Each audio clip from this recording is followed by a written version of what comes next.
प्यारे दोस्तों, आप सबको मैं प्रभु यीशु मसीह के नाम से स्वागत करना चाहता हूं। आप सबको मैं प्रभु यीशु मसीह के नाम से स्वागत करना चाहता हूं। आज मैं आप लोगों के साथ चर्चा करने वाला हूं सुसमाचार प्रचार करने के बारे में। सुसमाचार प्रचार करने के बारे में मैं आपके साथ चर्चा करने वाला हूं। सुसमाचार प्रचार करना हमें जरूरत है। प्रभु यीशु आ, स्वर्ग जाने से पहले वो अपने चेले लोगों को बोल के गया था कि वो लोग दुनिया में जाए और चेले बनाए। और ये चेले बनाने के लिए सबसे ज्यादा जरूरी है कि हम पहले जाके लोगों को सुसमाचार सुनाएं। और जब हम सुसमाचार सुनाएंगे, लोग सुसमाचार सुनेंगे, सुन के वो लोग प्रभु यीशु को विश्वास करना शुरू करेंगे। तो हमें सुसमाचार प्रचार करना जरूरी है। सुसमाचार प्रचार करना जरूरी है। हम देखते हैं कि बाइबल के नया नियम में प्रभु यीशु के जो चेले लोग थे, वो लोग लगातार सुसमाचार प्रचार कर रहे थे। जहां जहां पे जा रहे थे वो लोग सुसमाचार प्रचार कर रहे थे, और उसके द्वारा बहुत सारा लोग सुसमाचार सुन के पापों से मन परिवर्तन किया, अपना जीवन को प्रभु के तरफ लेके आया, प्रभु के नाम पे बपतिस्मा लिया और प्रभु को विश्वास करने लगा, पवित्र आत्मा पाया, प्रभु के रास्ते में चलने लगा। तो सुसमाचार प्रचार करना जरूरी है अगर हम चेले बनाना चाहते हैं। बट नए नियम में हम अलग अलग जगह में देखते हैं कि प्रभु यीशु के जो चेले लोग हैं वो लोग भी चेले बना रहे थे, और वो लोग भी सुसमाचार प्रचार का काम सीख रहे थे और कर रहे थे सुसमाचार प्रचार का काम।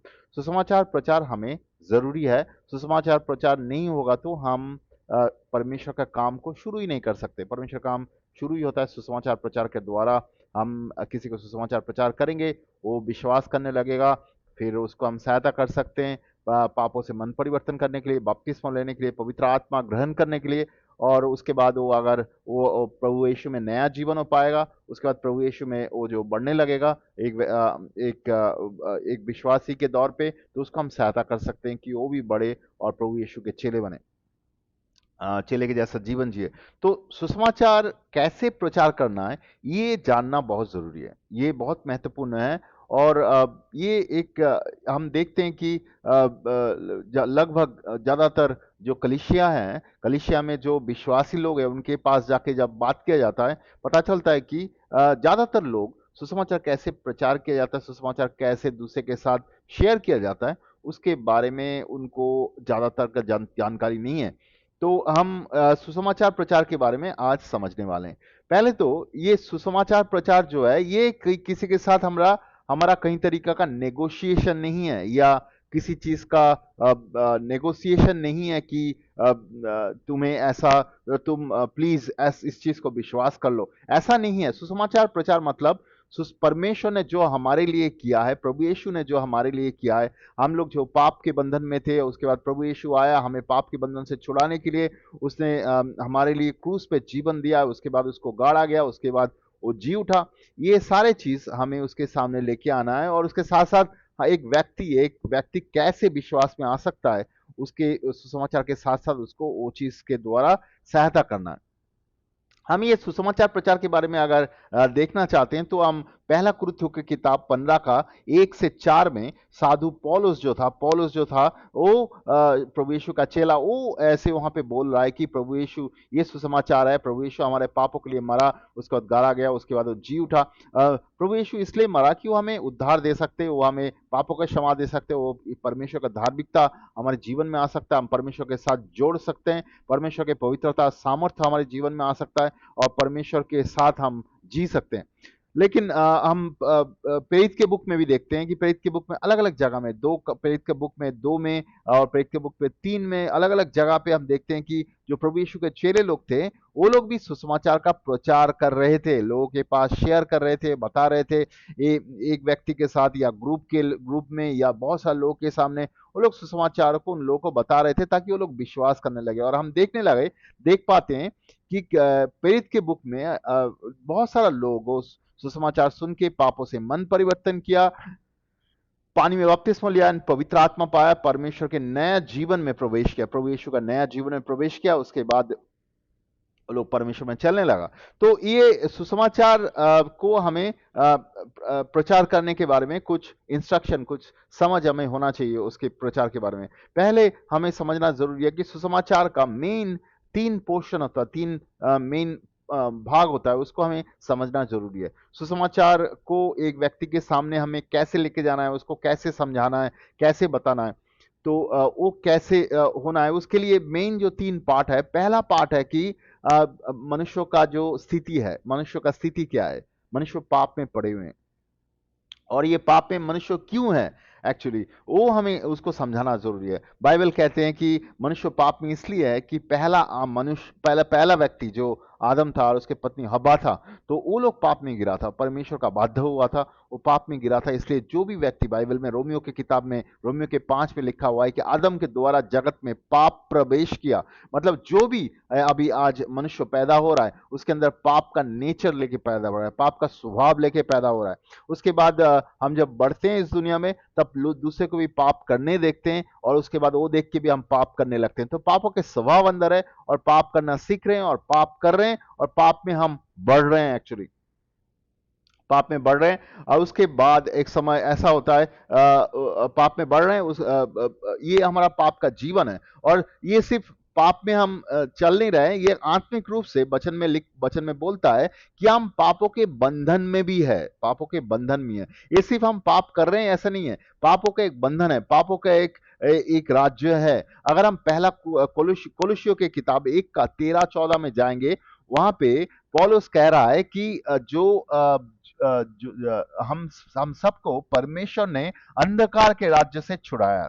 ये अंधकार के राज्य कौन सा राज्य है? ये शैतान के राज्य है। ये राज्य है जो पापों के राज्य है। हम हर एक व्यक्ति पैदाइश हुए पापों में, तो हम शैतान के राज्य के पार्ट है। शैतान हमें नियंत्रण करता है, चाहे आप कितना भी अच्छा पढ़ा लिखा है, चाहे आपके पास कितना भी पैसा है, आप सोशली आप है, ये सारी चीज अच्छा है, लेकिन आप क्योंकि आप पापों के स्वभाव में पैदा हुए हैं, तो शैतान के राज्य में आप है। शैतान आपके जीवनों को नियंत्रण कर रहा है। तो ये सिन जो है, पापों के स्वभाव जो है, वो हमें अंदर अंदर से हमें नियंत्रण कर रहा है। चाहे मैं कुछ भी काम कर रहा हूँ, कुछ भी सोसाइटी में हूँ, लेकिन पापों के स्वभाव हमें अंदर अंदर से नियंत्रण कर रहा है, और पापों की वजह से परमेश्वर का क्रोध हमारे जीवन में काम करता है। वचन में लिखा हुआ है, जो परमेश्वर के नियमों को नहीं मानता है, तो परमेश्वर का क्रोध उसके ऊपर काम करता है। रॉथ ऑफ गॉड बोलते हैं इंग्लिश में। तो वो परमेश्वर का क्रोध एक व्यक्ति के ऊपर काम करता है जो पाप में चल रहा है। जगत में हर एक व्यक्ति जो परमेश्वर को विश्वास नहीं किया, प्रभु यीशु को विश्वास नहीं किया, तो उसके ऊपर परमेश्वर का क्रोध काम कर रहा है। तो ये तो एक चीज है, काम कर रहा है। तो इसका कॉन्सिक्वेंस क्या है वो भी हमें बताना है। पाप का कॉन्सिक्वेंस क्या है? अगर हम ऐसे पापों के स्वभाव में चले और एक दिन हमारा मौत हो जाए, उसके बाद हम परमेश्वर के सामने विचार के लिए खड़े होंगे। हम हर एक व्यक्ति, वचन में लिखा हुआ है इब्रानी के किताब में कि हर एक व्यक्ति, हम लोग मरेंगे और उसके बाद परमेश्वर के पास विचार के लिए खड़े होंगे। विचार होना बहुत जरूरी है, क्योंकि परमेश्वर न्यायी है, वो किसी को नहीं छोड़ने वाला है। अगर आप कोई सोच रहे हैं कि परमेश्वर तो मुझे विचार नहीं करेगा, मुझे छोड़ देगा, तो आप परमेश्वर को नहीं जानते। वो हमें प्यार जरूर करता है, वो पवित्र जरूर है, वो न्यायी भी है, और वो अपवित्रता का विचार वो करता है और करेगा भी। तो हम सबका विचार होने वाला है। हम सभी जो जगत में जी रहे हैं, हम सभी का एक दिन विचार होने वाला है। वो पवित्र परमेश्वर के सामने हमें खड़ा होना है, और हमारे जीवन का विचार होने वाला है। और उस दिन जब विचार होगा, वो हमारे जीवन का सारे चीजों को जानता है, सारे चीजों को जानता है। कोई भी चीज नहीं है हमारे जीवन में जो छुपा हुआ है और परमेश्वर नहीं जानता है। परमेश्वर सारी चीजों को जानता है, और वो चीज हमारे आंखों के सामने लेके आया जाएगा, और परमेश्वर हमारे पापों के लिए हमें नरक में भेजेगा। हम अंतिम रूप से परमेश्वर से अलग हो जाएंगे, और नरक में हमें फेंक दिया जाएगा। ये मनुष्य का स्थिति है। पाप हम मनुष्य का जीवन में है, और पाप का स्थिति मनुष्य को एक अंधकार की तरफ लेके जा रहा है। ये सभी का स्थिति है जो प्रभु यीशु को विश्वास नहीं करता है। तो ये पाप का स्थिति है, ये हमें बताना है। जब अब सुसमाचार प्रचार कर रहे हैं, किसी के साथ सुसमाचार शेयर कर रहे हैं, चाहे दोस्तों के साथ, चाहे ग्रुप में, हमें ये चीज को अच्छी तरह से समझाना है। अभी इसका सोल्यूशन क्या है? सोल्यूशन क्या है? अभी जगत का लोग जो है, उसका बहुत सारा सोल्यूशन ढूंढने की कोशिश करते हैं। कोई सोचते हैं कि ओ चलो, मैं मेरे धर्म में क्या है ढूंढता हूं। आप ढूंढिए, कोई भी धर्म ढूंढिए, आप कोई भी मजहब में जाके ढूंढिए, क्या आपका अगर रास्ता है तो देखना कि मजहब में पापों के क्षमा नहीं है, पापों का क्षमा नहीं है, क्योंकि पापों के क्षमा के लिए एक पवित्र व्यक्ति का लहू का जरूरत है, एक पवित्र व्यक्ति का बलि होना जरूरी है, ताकि वो पाप का कीमत चुका सके। पाप का कीमत है मौत, और एक्चुअली परमेश्वर को आइदर हमें सजा देना है, नहीं तो और एक व्यक्ति जो पवित्र व्यक्ति है उसको सजा लेना है हमारी जगह पे। लेकिन इस जगत में कोई भी पवित्र व्यक्ति नहीं है, क्योंकि सारे व्यक्ति जो आदम और हवा के द्वारा पैदा हुआ है वो पापों के स्वभाव लेके पैदा हुआ है। कोई भी मनुष्य जो हमारे और आपके जैसा पैदा हुआ है, मतलब मनुष्य जैसा से पैदा हुआ है, माता पिता से पैदा हुआ है, वो दूसरे के पापों के लिए कीमत नहीं चुका सकता है। कोई भी मनुष्य जगत में पैदा हुआ है, मनुष्यों से पैदा हुआ है, वो पापों की कीमत नहीं चुका सकता है। तो क्या होगा? तो बहुत सारे लोग सोचते हैं कि वो सोशल वर्क करेंगे, अच्छा काम करेंगे, परमेश्वर ना पाप को मिटा देंगे। कर्मा बोल के एक अंडरस्टैंडिंग है, उसमें वो लोग सोचते हैं कि मैं अच्छा काम करूंगा, मेरा बुरा काम माइनस हो जाएगा। लेकिन ऐसा नहीं है। परमेश्वर हमारा पापों का विचार करने वाला है, सबका पापों का विचार करने वाला है। तो अभी हम वापस आते हैं, तो परमेश्वर जब हमारा विचार करेगा तो हम विचारित होंगे, और हमें हमें फेंक दिया जाएगा नरक में। तो हमारा पाप जो है इस जगत में हमें नियंत्रण किया, पाप हमें गलत स्वभाव में, गलत चीजों में नियंत्रण किया, और पाप हमें अंत के दिनों में भी नरक में भेज दिया। इस जगत में भी जब आप पाप में जी रहे हैं, ये मत सोचिए कि पाप में आप आनंद लेंगे। पाप में आनंद है, जो भी पाप लोग करते हैं उस पाप में लोग आनंद लेते हैं, इसलिए लोग पाप करते हैं। लेकिन पाप हमारे जीवन को अंदर से खाता है, अंदर से खराब करता है।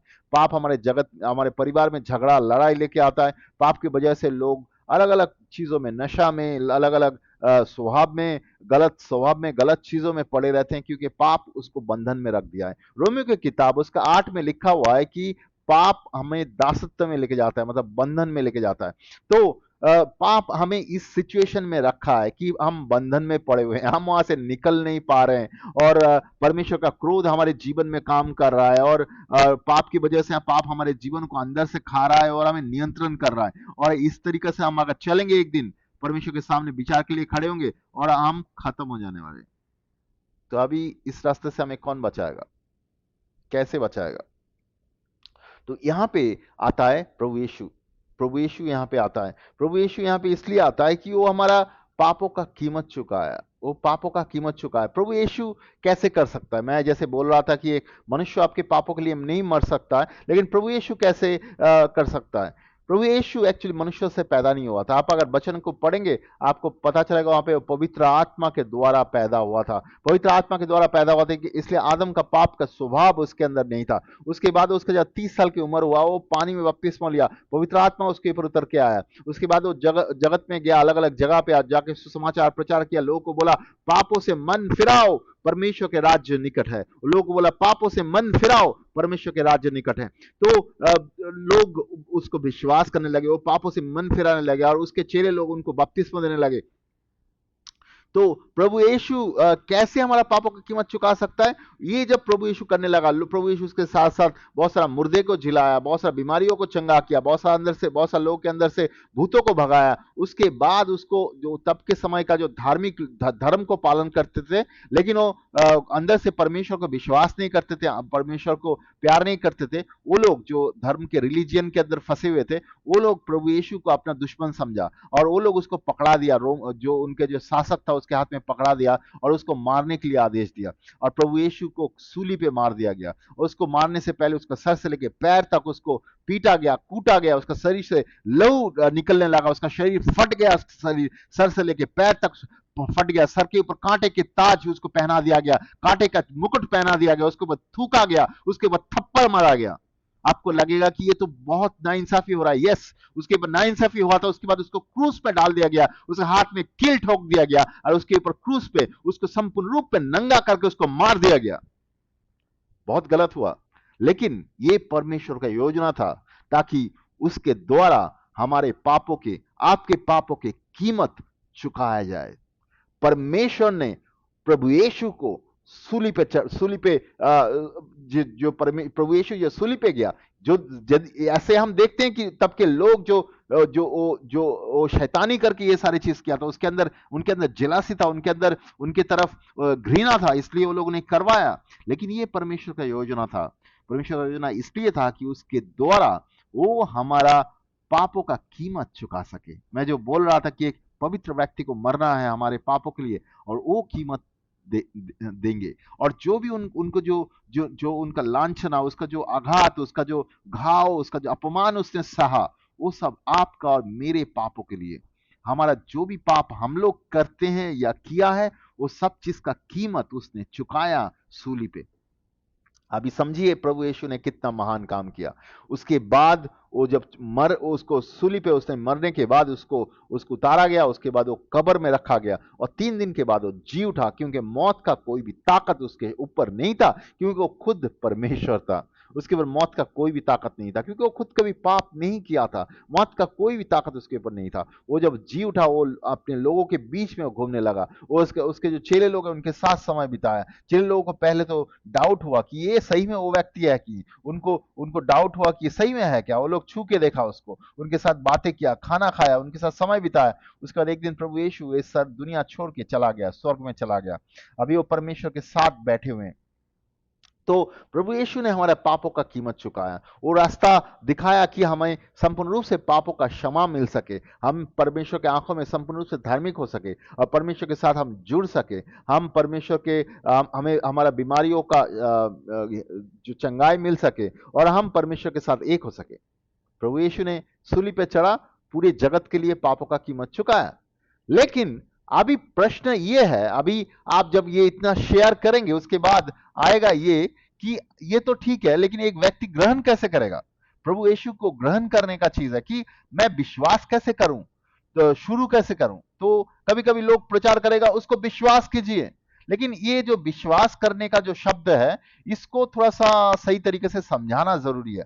क्योंकि हम प्रभु यीशु के समय देखते हैं कि प्रभु यीशु विश्वास उसको क्लियरली बोल रहा था, पापों से मन फिराओ। विश्वास करने का मतलब सिर्फ ये नहीं है कि मन में जानना, क्योंकि बहुत सारा लोग ये समझते हैं विश्वास करने का मतलब सिर्फ मन में जानना है। नहीं, ऐसा नहीं है। विश्वास करने का मतलब, नया नियम के किताब में हम देखते हैं, विश्वास करने का मतलब पापों से संपूर्ण रूप से मन फिराना है। मैं प्रभु यीशु को विश्वास करता हूं, लेकिन पापों से मैं मन नहीं फिरा रहा हूं, इसका मतलब मैं प्रभु यीशु को विश्वास नहीं किया। मैं शायद प्रभु यीशु को जानता हूं, उसने क्या किया जानता हूं, लेकिन मैं पापों से मन नहीं फिराया।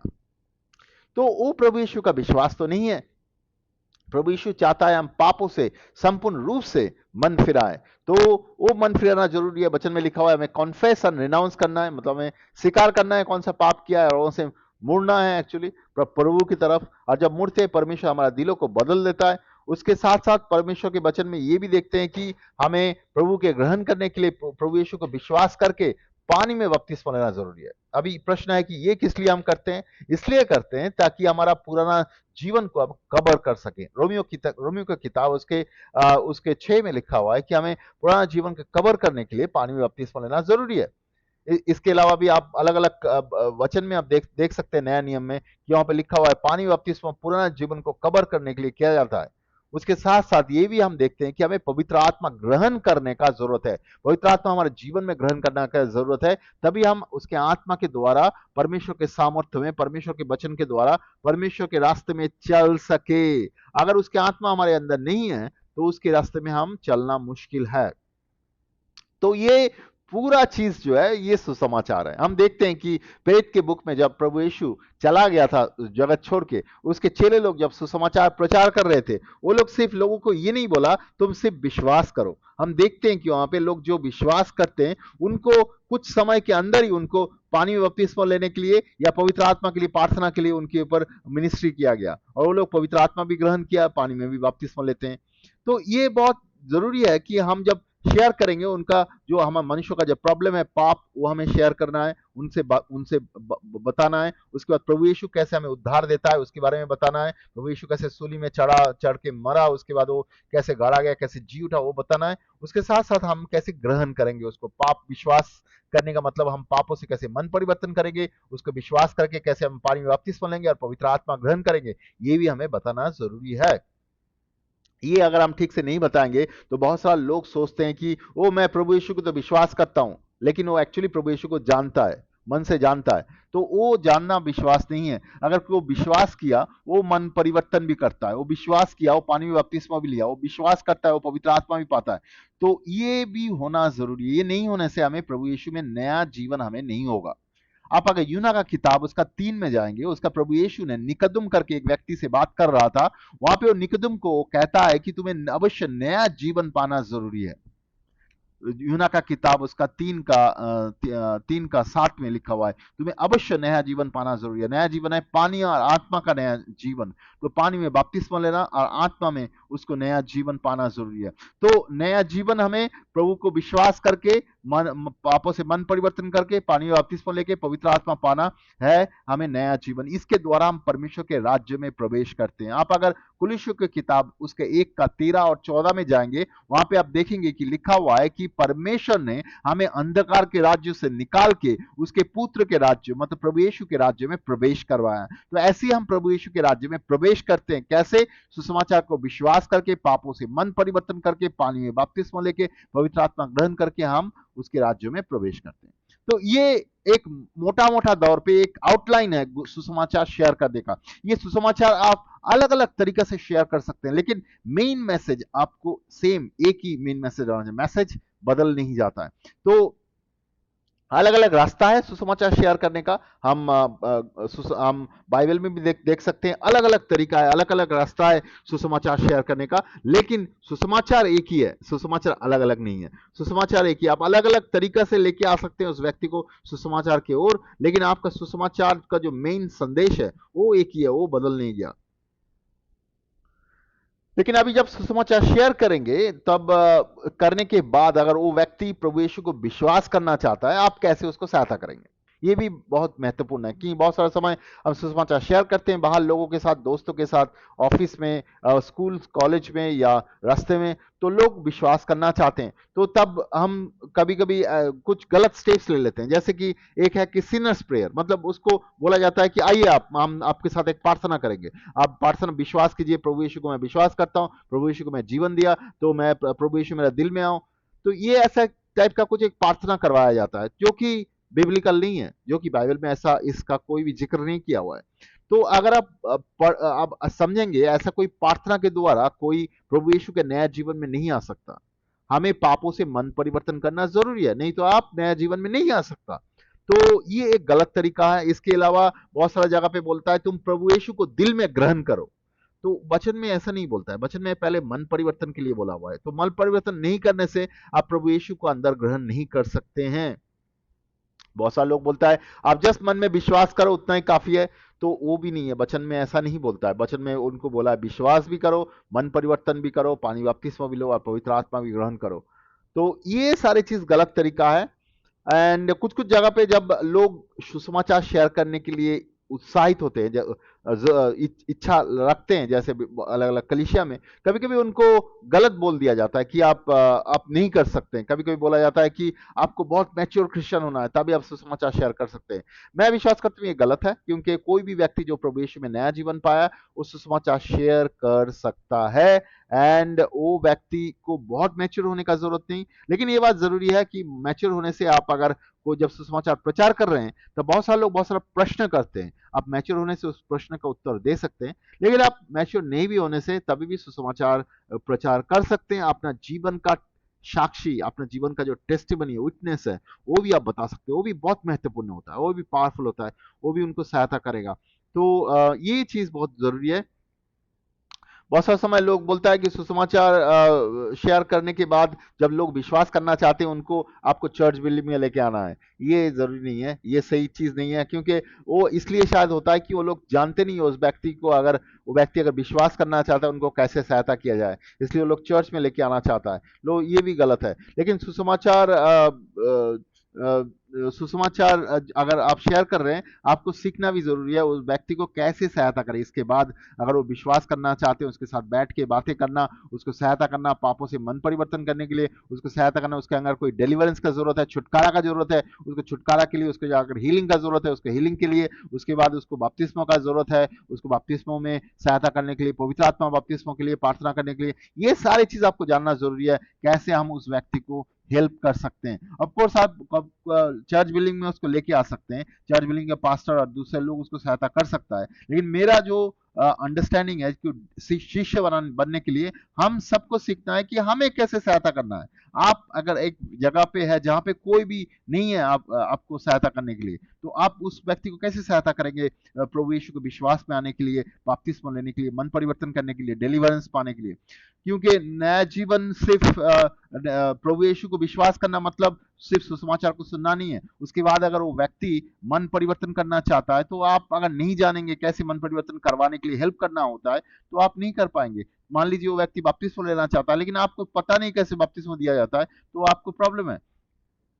तो ये सारी चीज हमें जानना जरूरी है। लेकिन आप जब सुसमाचार शेयर करते हैं, उसके द्वारा पवित्र आत्मा उस व्यक्ति के दिलों में बात करता है। सुसमाचार में परमेश्वर का सामर्थ्य छुपा हुआ है। रोमियो की किताब उसके 1 का 16-17 अगर पढ़ेंगे, वहां पे पौलुस कहता है कि मैं सुसमाचार के लिए लाजित नहीं हूं, वो लज्जा उसके अंदर नहीं है सुसमाचार के लिए, और वो बोल रहा है कि ये उद्धार के लिए परमेश्वर का सामर्थ्य है। वो परमेश्वर का सामर्थ्य किसको बोल रहा है? सुसमाचार को बोल रहा है परमेश्वर का सामर्थ्य है। सुसमाचार जो है वो संदेश है, लेकिन उसके अंदर परमेश्वर का सामर्थ्य छुपा हुआ है। अगर आप सुसमाचार को शेयर कर रहे हैं, उसके अंदर परमेश्वर के सामर्थ्य उस व्यक्ति के दिलों में छू रहा है, परमेश्वर के सामर्थ्य उसको छू रहा है। उस सुसमाचार को शायद सुन रहा है, लेकिन परमेश्वर के सामर्थ्य उसको छू रहा है। तो आपको बहुत कुछ जानने का जरूरत नहीं सुसमाचार शेयर करने के लिए। मैं आपको इनकरेज करना चाहता हूं, आप अगर नया जीवन प्रभु यीशु में पाया हुआ है, आप अगर आपको भी अपने विश्वास में आया, प्रभु यीशु को विश्वास करता है, चाहे आप सुसमाचार शेयर कर सकते हैं। आप मतलब प्रभु को विश्वास करके पापों से मन परिवर्तन किया, पानी में बपतिस्मा लिया, पवित्र आत्मा पाया, तो आप सुसमाचार शेयर कर सकते हैं। कोई भी तकलीफ नहीं है, कोई भी उसके कोई रोक नहीं है आपके लिए, आप करना कर सकते हैं। लेकिन उसके बाद भी अगर कुछ जरूरत है, तो वहां पे आप उसको सहायता कर सकते हैं। सुसमाचार जब शेयर करने जाएंगे, तो आपको बहुत सारा समय कठिन प्रश्न का सामना करना पड़ सकता है। कठिन प्रश्न लोग करेंगे, या रिजेक्शन भी फेस करना हो सकता है। लोग आपको रिजेक्ट करे, लोग आपको खराब सोचे आपके बारे में, क्योंकि प्रभु यीशु ने खुद सुसमाचार में बोल के गया था, जो भी मुझे विश्वास करेगा उसके ऊपर ताड़ना पड़ेगा, परसिक्यूशन आएगा। तो ये भी हो सकता है, और इंसल्ट भी कर सकते हैं लोग, आपको शर्मिंदा भी कर सकते हैं, खराब बर्ताव भी कर सकते हैं आपके आपकी तरफ।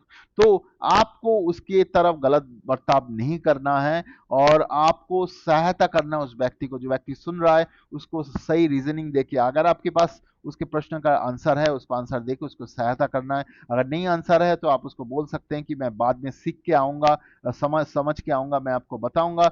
या उस व्यक्ति को कभी कभी प्रार्थना का जरूरत है, काउंसलिंग का जरूरत है, डिलीवरेंस का जरूरत है, छुटकारा का जरूरत है, तब आप उसको बैठ के उसको उस चीज में सहायता कर सकते हैं। कभी कभी ऐसा होता है, कुछ लोगों ने सुना है, लेकिन वो लोग इच्छुक नहीं है परमेश्वर के रास्ते में चलने के लिए, उसको विश्वास करने के लिए। तो वो लोग क्या करता है, थोड़ा सा स्कैमिंग जैसा करता है, वो लोग गलत बर्ताव करता है, हमारे साथ गलत तरीके से पेश आता है। तो आप शायद सुसमाचार शेयर करने के बाद, मैं विश्वास करता हूँ परमेश्वर आपको सहायता करेगा समझाने के लिए कौन गलत है, गलत तरीके से आपसे बातें कर रहा है, तो आप उसको अवॉइड करना भी जरूरी है कभी कभी। लेकिन परमेश्वर हमें सहायता करेगा। बहुत सारा लोग है जो सोशली बहुत सारा प्रॉब्लम में पड़ा हुआ है, ड्रग्स एडिक्शन में पड़ा हुआ है, बीमारी में पड़ा हुआ है, तक परिवार के झगड़ा लड़ाई में पड़ा हुआ है। उनको जब सुसमाचार शेयर कर रहे हैं, वो पापों से मन परिवर्तन करेंगे और पापों से मुड़ के आएंगे। तो ये पैटर्न था जिसमें मैं सुसमाचार शेयर करता हूं, और ये सुसमाचार मैं विश्वास करता हूं लोगों के दिलों में छुएगा, और वो लोग समझेगा परमेश्वर क्या चाहता है, तब हम उसको सहायता कर सकते हैं। एक उदाहरण हम देखेंगे, प्रेरित के किताब उसके 2 में पौलुस जो था, पतरस जो था, सुसमाचार प्रचार कर रहे थे लोगों के बीच में, यहूदी लोगों के बीच में। वही यहूदी लोग कुछ समय पहले वो बोला था, उनके जो शासक था उनके पास बोला था वो लोगों ने कि प्रभु यीशु को सूली पे चढ़ाओ।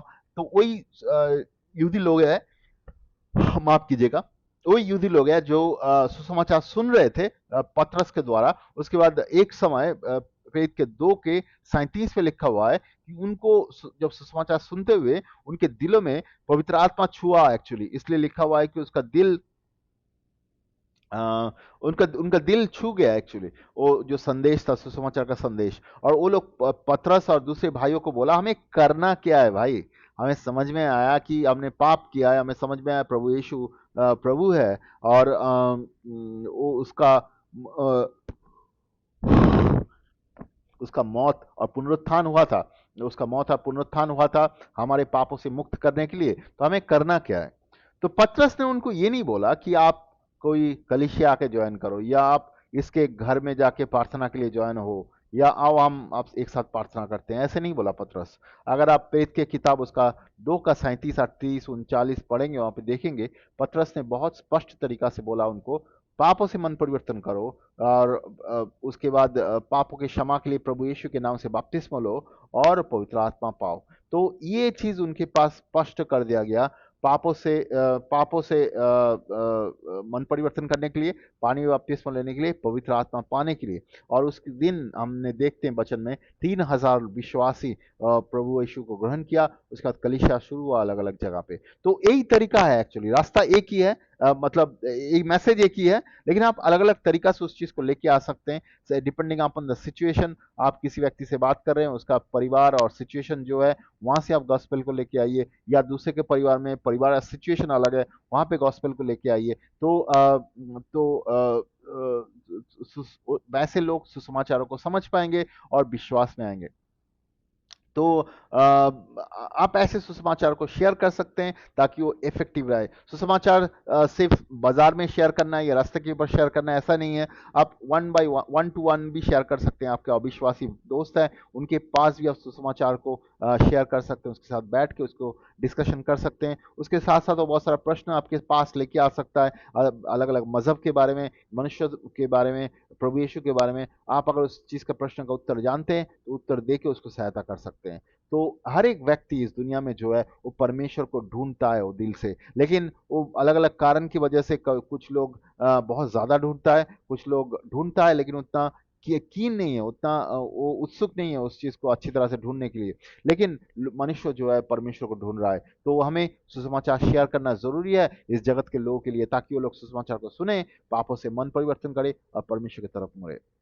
तो मैं विश्वास करता हूँ आपको ये मैसेज आपको सहायता करेगा सुसमाचार को और इफेक्टिवली शेयर करने के लिए। अगर आप और भी कुछ जानना चाहते हैं तो हमारे साथ कांटेक्ट कर सकते हैं, हमारे नीचे कमेंट बॉक्स में लिख सकते हैं, हमारे साथ व्यक्तिगत रूप से कांटेक्ट कर सकते हैं। कैसे हम हेल्प करते हैं लोगों को डिसाइपलशिप ट्रेनिंग के द्वारा सुसमाचार शेयर करने के लिए, तो हम आपको बता सकते हैं। और मैं विश्वास करता हूँ ये संदेश आपको विश्वास में बढ़ने के लिए, आत्मा में चलने के लिए सहायता करेगा। धन्यवाद।